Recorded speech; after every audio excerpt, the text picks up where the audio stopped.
Hello, welcome to Schoolbest Payroll. In this tutorial, I'm going to show you how to go about the payroll. So once you log in, you find this dashboard. So on the left, the first place to go to is job grades. And this is where you enter your job grades as you have in your institution. My example is grade 1, minimum experience is 2 years, and qualification, let's say a certificate. Then you click on save.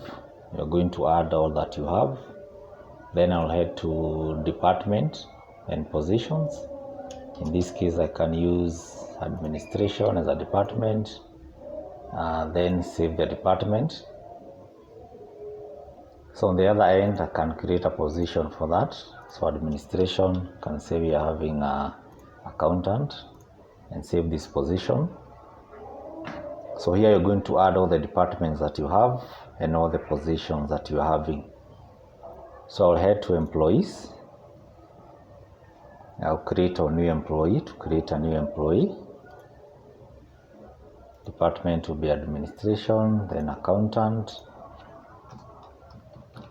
Then I'll enter the phone number. So the first one is required. The second one is optional. The same to the emails.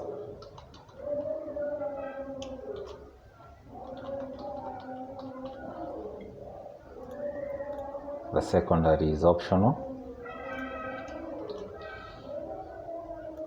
Enter the name.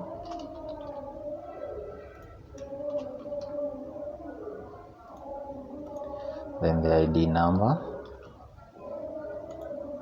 gender, date of birth, date of employment, then the bank details,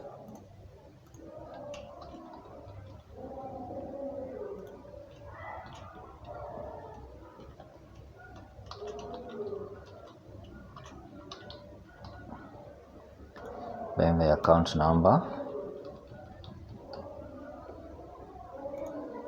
Enter the NHIF number.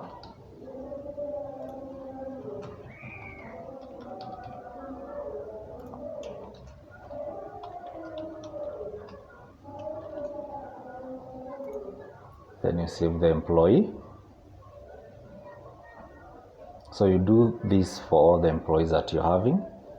So after you have created all, you can head now to pay structure. And here you select the job grade.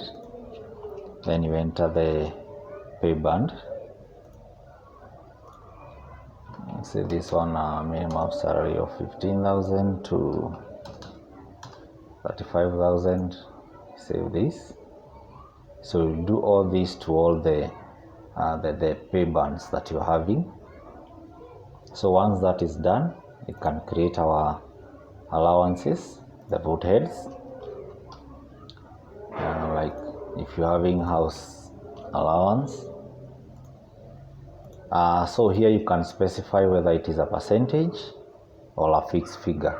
If you're having a fixed figure, don't check on this one. You only check this one if what you specify on this end is a percentage. For example, if you say housing allowance is 5% of the basic salary, you just enter 5 there, and I'll check on this percentage. Then you specify, will this allowance be added before you calculate the payee or afterwards? So in this case, this one will be added before. So I'll click on apply before tax and save this allowance.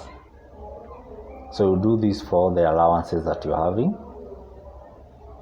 Then you can add the deductions that you have. In case you're having SACCO savings, you can add it there, or any other deduction apart now from the NHIF, NSSF, PAYE, and affordable housing.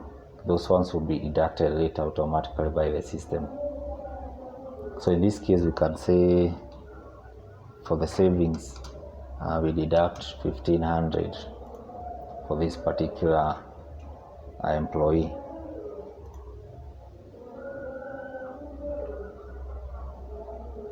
So when all that is set, we have taxes.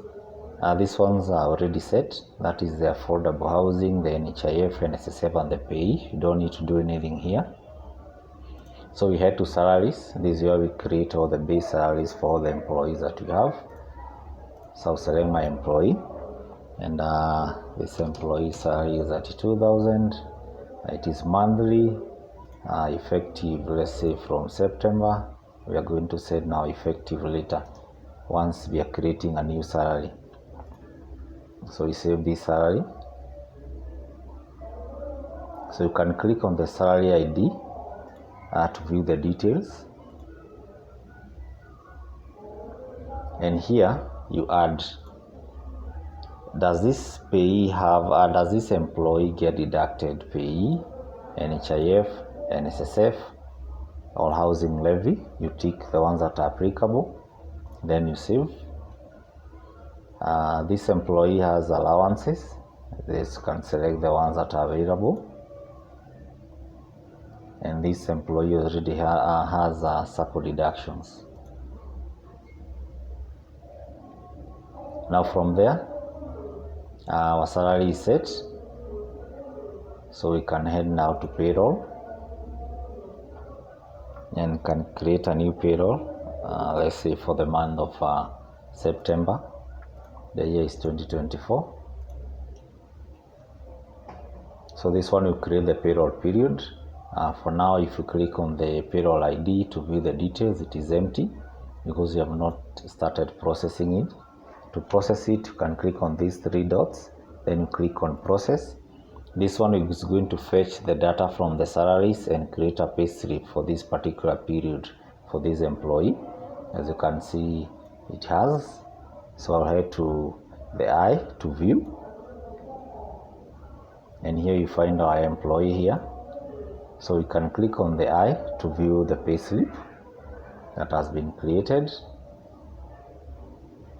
and this is the pay slip and the details. If you want to add any other additionals or deductions or allowances, you can do that. They will be listed here as long as they don't already exist in the pay slip. That's why we don't see the SACCO. Then you enter the amount for that. This one will be applicable for this particular pay slip. The same goes for the allowance.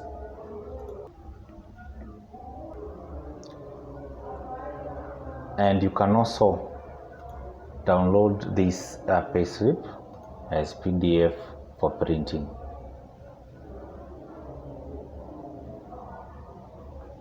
Thank you.